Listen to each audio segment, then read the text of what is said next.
அப்படின்னு சாப்பிட்டுட்டு இருக்கேன். தண்ணி வச்சா மறந்துட்டேன். இப்போ அப்பா கிட்டே பார்ப்போம். எப்போ எடுத்துருவாங்க மட்டும் பாருங்களேன். அப்பா அப்பா தண்ணி எடுத்துட்டு வரீங்களா? தண்ணி எடுத்துட்டு வரீங்களா? சாப்பிட்டுட்டு இருக்கேன். அப்பா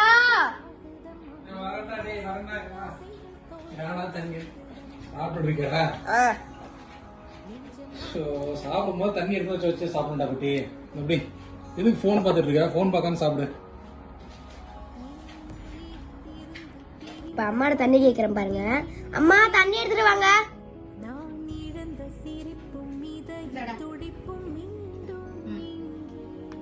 தேங்க்யூமா. அம்மா